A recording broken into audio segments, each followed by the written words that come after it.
You're watching IGN Live at Gamescom. Video games have come a long way, but it is flat out embarrassing that it's taken this long to get a first-person shooter where the guns talk to you the whole time. Anyway, better late than never. Here to tell us about High on Life, Chief Creative Officer Mikey Spano and Executive Producer Maddie Studevan from Squanch Games. Welcome, guys. Thanks for having us. Talking guns. Which comes first, the mechanical side of it or the personality? Oh, that's a tough question. So originally what we did was kind of look at Sesame Street, a bunch of Jim Henson stuff, kind of sketch out like what would Elmo look like as a weapon, what would Ernie look like as a weapon, and so we started there, and then Justin kind of reached out to his friends and was like, hey, you guys want to do some guns? And that was kind of how we kicked it off. And from there, as we figured out mechanics we wanted to do, we started to match like, we can really picture this actor for this gun, and we can really picture this actor, and we kind of went back and forth and tuned everything until it felt right. Yeah, it was really important for us to we knew that we were going to be able to work with Justin and get sort of the actors in the comedy, but to really go and fine tune the mechanics and the core loop. And so that was pretty much all there in the vertical slice. Has anything has the actor done something that's that changes how the gun works, or give feedback where that's not how I would be as a gun? Yeah, so we had Tim Robinson in. He does Creature, who's kind of the big yellow gun with the little minions that come out, and so we had him just riff on the idea of having these little kids that basically they pop out, they live their whole life and they die and they love it, right? They want to die. And so the more we had him talking, the more we realized we got to do more funny stuff with these little guys, right? And get more funny dialogue around it. And so it kind of changed how long we have the guys out and things like that. And same thing with Knifey. We had Michael Cusack in, and we weren't anticipating that being so popular. And Knifey was just so funny that we were we got to figure out more stuff to do with him. And so from there, we kind of added executions in, and we added a few other things. Yeah, it actually wasn't showing up on the screen as much originally. And I think after that performance, it was okay, we need the tech to be able to allow the designers to bring Knifey up as soon as he's talking because he's so popular. Nice. Now, you gave me a pitch. We were talking sort of before we shot, and there's the best sort of byline for this game, which is Blade Runner if Jim Henson did it. Yeah. So early on, we were kicking around different ideas, and I think everyone kind of expected to make something that looked like Rick and Morty, right? And I love Rick and Morty, I love the style, but I really wanted to do something different. I wanted it to feel like an 80s movie, and so I was racking my brain how to describe it, and I thought, well, what if Jim Henson had made Blade Runner? And so that was sort of the running theme that we were pushing on the team, and I think as soon as we had that, it really clicked and the team really knew what to do. Yeah, I think it's children of the 80s and 90s too. I think we were talking about it earlier, the toyetic nature of just the TMNT characters and the ooze and the glass with the weird characters inside. You can just see that throughout the game. Yeah, there's a lot of references to Ninja Turtle toys in there for sure. Yeah. No, it reminds me of the weird bioorganic Nerf guns that they did. Yes. This is shaped like a warthog kind of. You're I want a Gatling gun. I don't get it. So let's talk about the structure of the game a little bit. You basically kind of get turned loose and you get to bounty hunt different bounties. How open is it, I guess? So it depends. So we have a narrative that we're really trying to tell. So a lot of it is linear in that sense that we're trying to get a story. So there's different acts, but within those acts, there's bounties. You can choose the order to do some of the bounties, and that totally changes the game. You also have backtracking to levels you've already been to, where you can get to new areas that you couldn't get to before because you didn't have the right abilities.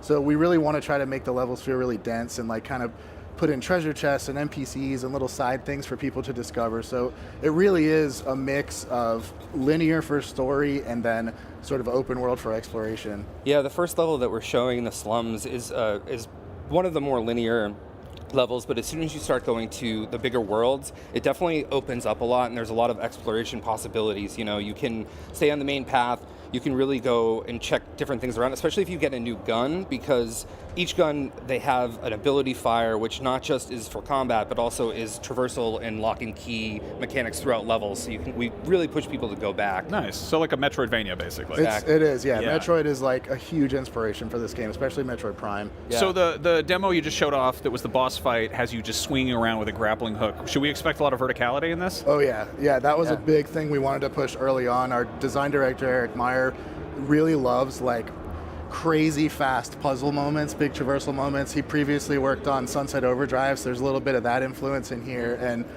he's been really pushing the team to get crazy elaborate traversal puzzles, and your kit really grows throughout the game, so by the end you're mixing and matching all this stuff and doing these crazy fun traversal puzzles. You're going up, you're going down, you're walking on walls, you're doing all kinds of crazy stuff. Yeah, switching guns, comboing the guns. There's all that stuff built into the combat. Yeah. How much did the guns talk? I guess like how much dialogue got recorded, how much that was scripted, how much that was just off the rails improv? So, a surprising amount of it was actually scripted. We hired a narrative director, I guess is his title at this point, but really he's also the head writer. His name's Alec Robbins. He's like a stand-up comedian. He makes Twine games in his spare time. He's written for TV shows, and he really loves games. And so we brought him in, and he knew exactly what to do. And so we just said, write what you think is going to work, and when we get in the booth, if it's not working, we have people improv, but 9 times out of 10 what he wrote is really funny and it works. Yeah, a lot of Squanch is really built on like, a lot of us have worked at many different game studios, know how to make games, but we also bring in a lot of people from comedy, from TV, right? Justin obviously is like, knows everything about that and then is a huge gamer, and we kind of like mix in the pot, and they tell us like, this is not gonna work for us, so we figure out a way on the game side to do it, and we're like, well, hey, like picking this thing up over here is like incredibly difficult for these 7 reasons. Can we please just write something else, right? Yeah. And they're super willing to always like figure it out. Yeah. Cool. Do the guns do they have personalities? Do they have relationships between each other? They do, actually. Yeah. Part of the story is sort of, there's a moment where their relationships kind of come to a head, and there's some thinking you have to do about how you want to handle the situation. So each gun kind of has an archetype personality. Like, we got a gun that's kind of a bully. She kind of thinks she's a badass. Then you got a gun that's just insane, which is Tim Robinson. And then you've got a gun who's just kind of like stoner vibes, chill gun, and that's played by JB Smoove. He's Gus. That's his name. And they all kind of have different reactions to stuff that you do.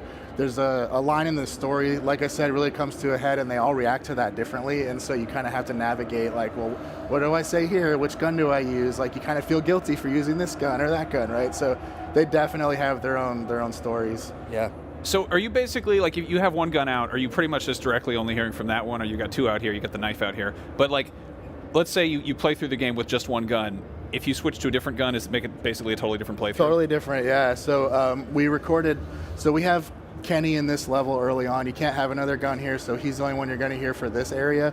But for the other levels, you have options about which guns you're going to have and which guns you're going to use. So as you go, you can, let's say you really love Sweezy, and she's kind of the one I was talking about, kind of like the bully gun, and you love her for whatever reason, you're getting a totally different playthrough narrative-wise than you would if you had Kenny out. And you can mix and match in the mission and hear, like, I wonder what Kenny would say to this character. Switch to Kenny, hear his take on it, right? Switch to Gus, hear his take on it. And by the end of the game, you have 5 guns and a knife, and so there's a lot of options there. You're not ever hearing like all 5 of them at once unless it's like in a cutscene, but in the actual combat, it's really like, if you think of something like Gears of War where you have your squad and you're hearing from like some of the crew, that's kind of how the guns work. It's not like you have a crew and you have guns talking, it's really just, this is your squad. Yeah, it's something we have to think about a lot on Trover, and I think is being thought about a lot on this game, is like with that many guns, that many characters, and then that much both written and improvised dialogue, it could feel like it's blasting at you all the time. I mean, in this level, we're trying to teach you a lot of stuff, so we have to like tell you a lot. But as the levels open up, it's been important to Justin and Mikey, I think, to like, okay, where are the moments of quiet, where you're like exploring, where you're like, just what you're doing, you can kind of like take in, like, this is how ridiculous the game is, right? And then we'll bring you in with like another NPC encounter. Yeah. One of the things that just kind of recently popped up about this is that there's an in-game TV show, there's like TV that airs stuff. You've made some original cartoons, you've licensed feature films, and you've got like in-game commentary.